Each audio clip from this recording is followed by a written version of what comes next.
Alright guys, balik lagi sama Ketua Sekte. Gimana kabar teman-teman semuanya? Baik-baik aja ya kan?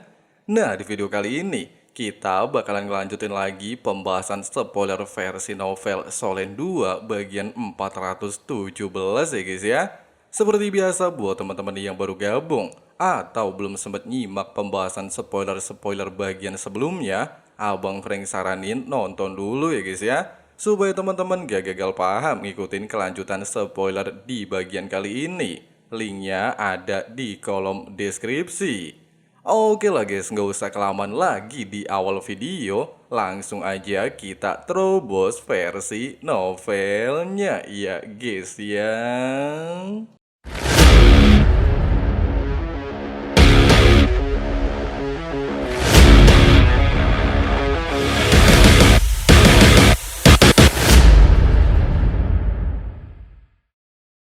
Di saat Huo Yuhao dan Permaisuri Juzi mencapai kesepakatan untuk segera membunuh Su Tianran, serta Juzi telah mengatur segala rencana. Bahkan Su Tianran malam ini akan mengadakan makan malam bersama 6 Master Alatro kelas 9. Huo Yuhao dan Tang Wutong mulai melakukan misi mencapai tujuannya.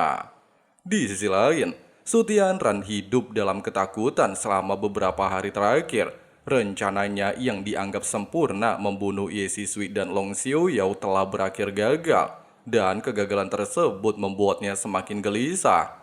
Untuk melindungi dirinya, seluruh pasukan terkuat dikerahkan menjaga istana sementara. Di tengah-tengah kekacauan tersebut, ketakutannya akan kematian semakin besar. Dia ingin menjadi kaisar pertama yang menyatukan seluruh benua, dan dia merasa tidak boleh mati sebelum mencapai tujuan tersebut. Pada dasarnya, para Master Alatro level 9 telah mencoba meyakinkannya bahwa dua limit Dolo yang menjadi ancaman sudah hampir pasti tidak selamat dari pertempuran sebelumnya. Namun Su Tianran tetap dihantui bayangan, keduanya mungkin masih hidup dan bisa membunuhnya sewaktu-waktu. Oleh sebab itu, dia memperkuat perlindungan dirinya secara berlebihan, bahkan tidur pun memakai alat roh berbentuk manusia, dan memastikan 11 alat roh kelas tinggi melekat di tubuhnya setiap saat. 6 Master Roh alat roh kelas 9 berjaga tanpa henti, sementara Su Tianran sendiri tidak pernah meninggalkan istana darurat selama beberapa hari. Ketidakpastian tersebut membuat semuanya menjadi semakin parah. Tidak ada kabar apapun tentang dua limit Dolo. Hal inilah yang membuat sifat dan sikap Su Tianran menjadi semakin paranoid alias berpikir negatif sepanjang waktu. Singkat cerita, ketika malam hari tiba, ketika makanan dan tamu-tamunya sudah menunggu, Su Tianran memasuki ruang makanan dengan penuh kewaspadaan. Dia memasang berbagai pelindung alat roh kecil di ruangan, seolah-olah setiap sudut bisa menyembunyikan bahaya. 6 Master Alatro yang hadir sebenarnya datang bukan hanya untuk makan bersamanya, tetapi juga untuk menjaganya dari ancaman yang mungkin tidak pernah muncul. Tidak ada dari mereka yang berani menunjukkan ketidaksabaran atau menyebut Su Tianran paranoid. Pasalnya beberapa pelayan telah dibunuh hanya karena mengatakan hal tersebut. Meskipun hidangan yang tersaji sangat mewah, Su Tianran tidak memiliki nafsu makan. Para Master Alatro makan secukupnya. Mereka berharap dapat segera menyelesaikan tugas makan formal dan kembali ke pekerjaan mereka. Beberapa gelas anggur akhirnya membuat Su Tianran sedikit rileks. Belakangan ini, alkohol menjadi satu-satunya hal yang membantunya tidur. Saat pelayan menuangkan anggur, Su Tianran dan 6 Master Alatro mengangkat cawan mereka. Tidak ada yang menyadari pusaran kecil berwarna biru tua yang muncul di permukaan anggur. Begitu halus hingga tersamarkan oleh warna merah gelap minuman tersebut. Ketika mereka meminumnya, semuanya merasakan sensasi berbeda. Anggur yang biasanya hangat justru terasa sangat dingin, seolah ada hawa salju yang mengalir masuk ke tubuh mereka. Sensasi itu begitu menyegarkan. Bahkan salah satu Master Alatro menganggap rasanya lebih enak dari biasanya. Su Tianran sempat curiga, tetapi melihat pelayan tidak menunjukkan tanda-tanda gelisah, dia mulai meragukan firasatnya. Namun rasa dingin dalam tubuh mereka mendadak berubah ekstrim. anggur yang baru saja masuk berubah menjadi es yang menyebar hawa beku dari dalam tubuh. Para Master Alatro segera mencoba memaksa cairan itu keluar menggunakan kekuatan jiwa mereka. Namun mereka terkejut saat mendapati darah dan energi jiwa yang bersentuhan dengan anggur langsung membeku. Bahkan energi yang biasanya tak tersentuh oleh suhu fisik pun dapat dipaksa berhenti oleh dingin. Pada saat ini, mereka menyadari bahwa anggur yang mereka minum mengandung kekuatan yang jauh melampaui apapun yang pernah mereka hadapi. Dan dalam sekejap mata, ketakutan Sutianran terbukti bukan hanya paranoid, melainkan sebuah firasat akan kehancuran yang benar-benar sedang datang menghampirinya. Sutianran segera berusaha mengeluarkan anggur dingin dari tubuhnya, namun dia terkejut ketika mendapati kekuatan jiwanya sendiri ikut membeku setiap kali bersentuhan dengan aura beku yang menyebar dari dalam tubuhnya. Fenomena ini tidak masuk akal. Satu-satunya hal yang terpikir olehnya adalah racun. Tetapi anggur itu telah diuji berkali-kali oleh orang-orangnya. Dia yakin tidak ada peluang untuk menyusupkan racun. Meskipun begitu, tubuhnya jelas mengalami sesuatu yang tak pernah dia bayangkan. Ketika hawa dingin semakin menguasai tubuhnya, 4 sosok penjaga hitam muncul di belakangnya. Salah satu dari mereka langsung menangkap pelayan yang menuangkan anggur. Yang lainnya memantau sekitar dengan siaga. Alatro berbentuk manusia yang melindungi Sutianran memancarkan cahaya yang menyilaukan. 2 penjaga lainnya menyalurkan kekuatan jiwa mereka ke tubuh Sutianran, berusaha menghambat penyebaran pembekuan. Namun sayangnya, kondisi Sutianran memburuk dengan sangat cepat. Suaranya melemah, tenggorokannya mulai mengeras menjadi es, dan kabut putih tipis keluar dari mulutnya setiap kali dia mencoba bernafas. Ketakutan menyergapnya, tetapi pikiran Sutianran tetap teratur. Dia mengira Long Xiaoyao atau Ye Sisui mungkin telah bergerak dalam diam, menyiapkan balas dendam yang mematikan. Namun Sutianran juga yakin bahwa kematiannya tidak akan terjadi semudah ini. Dia memiliki 11 Feng Hao Dolo di ruangan. Belum lagi seluruh Legion Master Alatro di luar ruangan. Bahkan 2 limit dolo sekalipun seharusnya tidak mampu membunuhnya dalam sekejap. Namun harapan itu seketika runtuh. Sebuah suara asing terdengar di dalam ruangan. Dan sebelum siapapun bisa merespon, salah satu penjaga yang mencoba menyerang ke arah suara itu terpental oleh kekuatan yang tak terlihat. Alatro berbentuk manusia yang melindunginya langsung tertutup lapisan es tebal, membuatnya tak berdaya. Cahaya redup kemudian menyelimuti seluruh ruangan makan, seolah ruangan itu terpisah dari dunia luar, dan seolah-olah mereka telah terperangkap dalam dimensi tertutup. Kepanikan mulai menyebar di antara 6 Master Alatro level 9. Meskipun tubuh mereka semakin dingin dan aliran darah mereka melambat, mereka tidak berniat menyerah. Mereka mengaktifkan penghalang perlindungan jiwa mereka, menciptakan lapisan-lapisan cahaya yang bergetar di sekeliling tubuh mereka, bergerak memusatkan formasi mereka, mengelilingi Sutianran sebagai perlindungan terakhir, kemudian mengawasi setiap sudut ruang makan untuk mencari sumber ancaman. Di tengah-tengah ketegangan dan hawa dingin yang semakin pekat, 2 sosok perlahan muncul dari udara, menampakkan diri di hadapan Sutianran dan para Master Alatro yang ketakutan. Kehadiran keduanya membawa tekanan yang begitu kuat, hingga udara di ruangan itu terasa seakan membeku bersama dengan harapan terakhir Kaisar Sutianran. Ketika pandangan Sutianran akhirnya pulih, dia dapat melihat 2 sosok yang berdiri di hadapannya.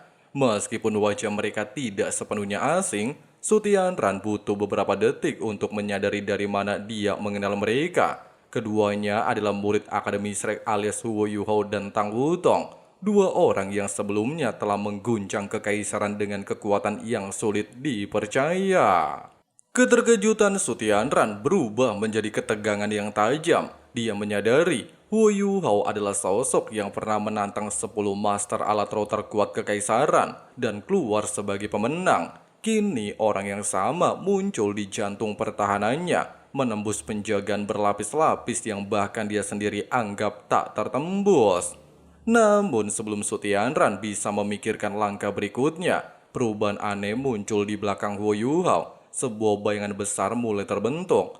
Para Master Alatro di ruangan yang sejak awal sudah sangat waspada segera bereaksi. Serangan-serangan energi jiwa ditembakkan dari berbagai arah, menggetarkan seluruh ruang makan dengan gelombang fluktuasi kekuatan yang memekakan. Beberapa Master Alatro yang lebih cerdik mencoba memecah situasi. Mereka tidak menargetkan Huo Yuhao, melainkan mengarahkan serangan keluar ruangan, berharap dapat memperingatkan Legiun Master Alatro Matahari dan Bulan. Jika bala bantuan dipanggil, tidak ada kemungkinan bagi dua penyusup untuk melarikan diri. Namun sayangnya, rencana mereka langsung runtuh. Semua serangan yang ditembakkan ke berbagai arah justru tertarik kembali ke arah Huo Yuhao. Cahaya-cahaya itu berputar liar, seakan tersedot oleh kekuatan misterius. Di hadapan mereka, sebuah pusaran es biru yang mempesona terbentuk, memakan setiap serangan yang masuk hingga hancur tanpa jejak. Pada saat itu, sosok yang selama ini hanya berupa bayangan akhirnya muncul dengan jelas. Seorang wanita cantik dengan tubuh bagian atas seperti manusia, namun memiliki ekor ikan yang berkilau di bawahnya. Dia tidak lain adalah Lia, sang putri duyung.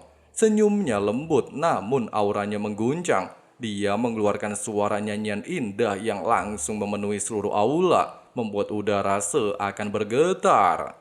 Cincin-cincin roh Huo Yuhao menyala satu persatu. Warna-warnanya terang dan tajam, emas, hitam, dan merah, menandakan betapa jauhnya tingkat kekuatannya melampaui perkiraan siapapun. Dalam sekejap mata, teknik spiritualnya dilepaskan. Ledakan spiritual itu menyapu seluruh ruangan, menabrak pertahanan setiap orang tanpa ampun.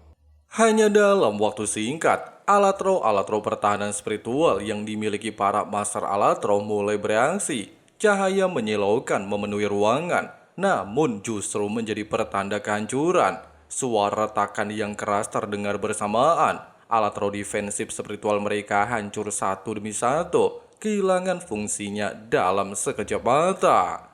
Hanya dua Master Alatro yang masih memiliki alatro spiritual pertahanan tidak pecah. Namun bukan karena kekuatan mereka, melainkan karena mereka tidak melepaskannya sejak awal. Hal ini adalah kelemahan fatal. Mereka mencoba melindungi diri dengan kekuatan spiritual murni, tetapi itu seperti menahan gelombang lautan dengan kedua tangan kosong. Pada dasarnya, kekuatan Huo Yuhao yang kini diperkuat oleh cincin roh spiritual 800.000 tahun Evil Eye Tyrant King terlalu besar. Kedua Master Roh itu tak mampu menahan serangannya. Darah mengalir dari hidung dan mulut mereka. Tubuh mereka bergetar hebat dan pandangan mereka kabur saat mereka berjuang mempertahankan kesadaran. Dalam hitungan detik, ruangan yang sebelumnya penuh keyakinan dan kekuasaan berubah menjadi tempat di mana ketakutan dan keputusasaan menguasai udara. Dan Sutianran yang selalu merasa dirinya tak terkalahkan, kini hanya bisa menyaksikan bagaimana dunianya mulai runtuh di depan matanya. Meskipun para Master Alatro sempat terkejut menyadari betapa kuatnya Huo Yuhao, tapi sebagai seorang Feng Hao Dolo dan Master Alatro level 9, mereka segera pulih dalam pikiran dan mencoba untuk melakukan yang terbaik membalasnya. Namun pada saat yang sama, Huo Yuhao melepaskan gelombang kedua serangan spiritual. Meskipun tidak sekuat sebelumnya, daya hancurnya tetap mengguncang seluruh aula. Dua Master Alatro yang tidak memiliki perlindungan spiritual sama sekali menjadi korban pertama. Tekanan mental yang menghantam mereka langsung memecahkan kepala mereka, mencipratkan darah dan serpihan otak ke lantai marmer istana. Namun tidak ada yang sempat menunjukkan rasa keterkejutan. Semua orang sibuk berjuang mempertahankan diri agar tidak mendapatkan takdir yang sama. Duet Merfolk alias gabungan kekuatan Yu Hao dan Putri Duyung Lia merupakan kekuatan yang memungkinkan Huo Yuhao melancarkan dua serangan spiritual berturut-turut, menjadi ancaman yang tidak bisa ditahan oleh siapapun di ruangan. Serangan itu dikenal sebagai salah satu kemampuan terkuat yang dimiliki Huo Yuhao, bahkan bisa dibilang setara dengan kemampuan spiritual yang diperoleh Huo Yuhao dari singa emas bermata tiga. Ketika gelombang kedua itu pecah, para Master Alatro tersungkur, memaksa alat pertahanan mereka yang telah retak untuk tetap bertahan. meski pada akhirnya tidak ada satupun yang berhasil. Di antara mereka semua, hanya Sutianran yang tidak langsung tumbang. Tubuhnya dilengkapi 4 alat roh defensif spiritual kelas tinggi yang dimiliki kekaisarannya. Benteng perlindungan ini menyelamatkannya dari kehancuran total, meski salah satunya hancur akibat benturan energi spiritual. Getaran keras mengguncang dadanya, dan cahaya mekanis memancar dari tubuhnya, melontarkan Sutianran ke belakang. Sistem perlarian daruratnya aktif secara otomatis. Selama ini, Sutianran selalu menyiapkan jalur pelarian rahasia di setiap tempatnya tinggal, termasuk di istana sementara ini. Di bawah lantai, hanya beberapa langkah dari tempatnya jatuh, terdapat lorong tersembunyi yang langsung mengirim sinyal bahaya kepada pasukan luar begitu dibuka. Jika dia bisa mencapainya, kesempatan hidupnya pastilah masih ada. Namun sayangnya, Huo Yuhao jelas tidak datang untuk membiarkan hal tersebut terjadi. Saat para master alat roh yang tersisa masih tertatih akibat serangan spiritual, Huo Yuhao melepaskan serangan berikutnya. Bukan dari luar, tetapi dari dalam tubuh mereka sendiri. Ledakan-ledakan kecil menggema di seluruh aula, disertai jeritan kesakitan. Darah dan kekuatan jiwa mereka meledak dari dalam, menimbulkan rasa sakit yang tak terbayangkan. Tak satu pun dari mereka sempat memahami apa yang terjadi. Fakta dari serangan Huo Yuhao sebelumnya sangatlah sederhana. Semua orang di aula telah minum anggur yang sebelumnya telah disentuh Huo Yuhao. Anggur itu tidak mengandung racun apapun, melainkan kekuatan jiwa es tertinggi milik Huo Yuhao yang dia sembunyikan dengan sangat presisi. Meskipun manipulasi itu hampir mustahil dilakukan pada para Feng Hao dulu, tetapi Huo Yuhao melakukannya menggunakan kemampuan persembunyiannya, pusaran kekuatan inti yin yang, serta kendali spiritual yang sangat halus. Kekuatan jiwa es tertinggi itu bersembunyi begitu rapat hingga tak satu pun dari mereka menyadarinya. Baru setelah memasuki tubuh dan membeku bersama darah mereka, Huo Yuhao memicunya untuk meledak melalui teknik ledakan es. Serangan internal seperti itu tidak dapat ditahan bahkan oleh alat roh paling kuat sekalipun. Kecerdikan dan rencana Huo Yuhao langsung membuahkan hasil. 6 orang master alat roh tersungkur ke lantai, menggeliat dalam rasa sakit yang menembus tulang, kehilangan kemampuan bertarung sepenuhnya. Meskipun tubuh mereka cukup kuat untuk bertahan hidup dari ledakan kecil tersebut, rasa sakitnya saja sudah cukup untuk membuat mereka lumpuh. Di saat para master alat roh terkabar, Tang Wutong ikut bergerak. Tubuhnya muncul seakan melesat menembus udara saat dia berteleportasi ke belakang 2 penjaga terakhir yang masih berdiri di sisi Sutianran. Cahaya ungu kemasan menyelimuti tinjunya. Kedua penjaga adalah pejuang terkuat. Masing-masing memiliki perlengkapan alat roh berbentuk manusia yang sangat canggih. Namun kekuatan mereka sama sekali tidak sebanding dengan seorang limit dulu. Cahaya emas meledak ketika alat roh mereka berusaha melindungi diri, tetapi tak satu pun mampu menahan aura naga yang terpancar dari pukulan Tang Wutong. Hanya dalam waktu singkat, saat tinju Tang Wutong akhirnya menghantam pertahanan mereka, hasilnya sudah dipastikan, alat roh pecah dalam letupan cahaya, dan tubuh kedua penjaga terpental tanpa mampu melawan sedikit pun. Aula yang sebelumnya penuh keyakinan, kekuasaan, dan kebanggaan kini berubah menjadi tempat di mana kepanikan, rasa sakit, dan kehancuran mendominasi setiap sudutnya. Dan tiba-tiba saja kita lanjut lagi di spoiler bagian berikutnya ya guys ya.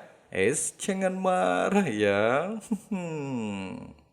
Wadidaw, setelah sekian lama muter-muter kagak jelas, Huo Yuhao dan Tang Wutong mulai membunuh Sutianran ya guys ya. Dan kalian yang baca novelnya sampai tamat udah pasti tahu endingnya ya guys ya. Dimana Sutianran udah pasti bakalan koit di tangan duo sejoli kita ini ya guys ya. Nah, buat teman-teman yang masih penasaran gimana sih kelanjutannya sampai tamatnya, langsung aja klik subrek dan nyalain loncengnya ya guys ya, supaya teman-teman gak ketinggalan updatean spoiler berikutnya. Oke lah guys, di sini Abang Frank seketua sekte undur diri dulu. See you and bye. Bye. Your destiny and it's calling. I'll keep my head up high through the downs and lows, and we're all going live. Still nobody knows, but I'ma choose what's right and take what comes and goes. And ain't no one in life holding me back no more. I've seen a lot of change, been through a lot of pain. Some things are not the same as they were a year ago, but all will be okay. I move on each and every day. The past is where it stays, way back a year ago.